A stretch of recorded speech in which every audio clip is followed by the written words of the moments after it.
Okay, so Frank, whose name is easier to pronounce when drinking than when I'm sober. Yeah. Schlichting. Yeah. Schlichting? Schlichting.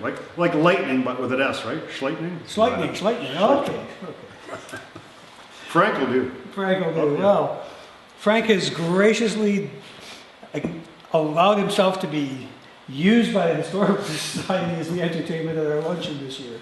And he's going to talk about mining and history in this area. And for those of you who don't know, he's becoming a bit of a famous person on YouTube for going down inside the mines and actually videoing the whole thing, and he's bringing back history. And what are you going to talk about, Frank? Well, we're going to talk a little bit about the history of Grand Forks, specifically how mining impacted the history of Grand Forks. Grand Forks probably wouldn't be here if it wasn't for mining. There was a huge boom here around the turn of the century that was started off by demand for metals, especially copper. All the cities in North America were getting electrified at the time, and the price of base metals and copper went way up.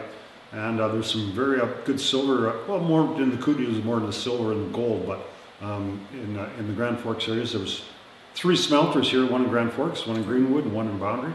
And there was copper deposits that were fairly rich. And the mine, especially up at Phoenix, the group of mines up there, the Granby Copper Company that ended up buying, they became state-of-the-art. They were the most modern in the world and some of the biggest copper mines at the time.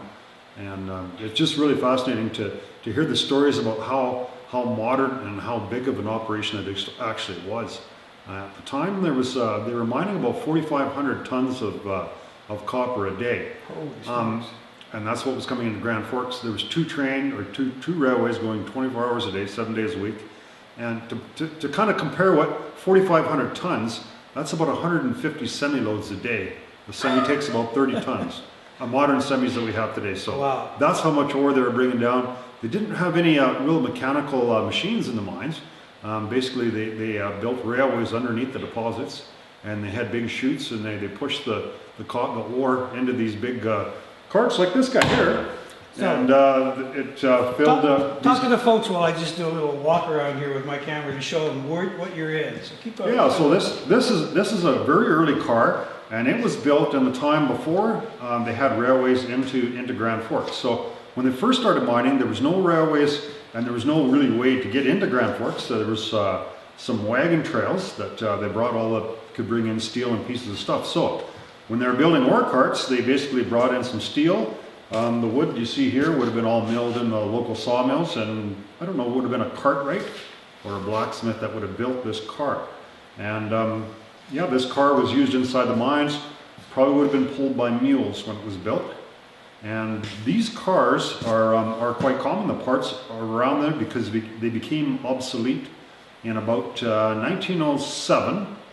The Granby Car Company invented a self-tipping car that was all made out of steel. They had a big factory in Grand Forks, and they made these cars, and they have a patent on them, and they actually still produce them today. So they're a very famous car.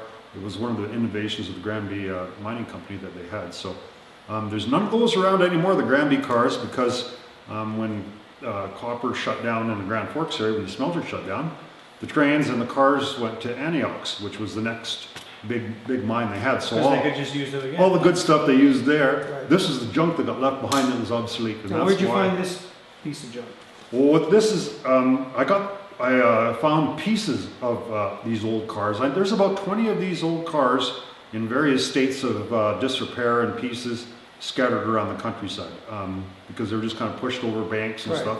So that if you know what you're looking for, the parts are around. So I did quite a lot of research, and I took all the metal parts off of various things. I collected them, and I had all the wooden pieces custom sawed, and I built this car. So it's like a brand new car that would have been built back in 1905. So. Nice. So we didn't have a whole bunch of other more things to talk about on Saturday, and don't make this too long because we don't want to give away everything he's going to talk about on Saturday. But Frank's bringing our history to the world here, to the big wide world. He's got more subscribers on YouTube than I'll ever have, and that's a good thing.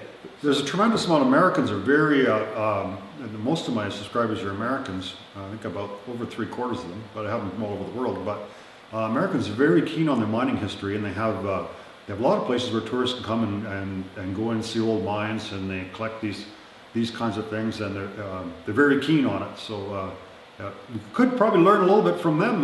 You know, Grand Forks could really benefit from the history and stuff by having more visitors come here and definitely. and explore these areas. And there are a lot of people worldwide that are interested in mining history and mineral history. If you're interested on it, if you're keen or think you might want to be keen on this stuff, come on down, listen to Frank, meet Frank, and he can tell you what he's doing. And he's, like you said, you sort of started going down there out of curiosity, and now you're really into how did it actually work in the history of it.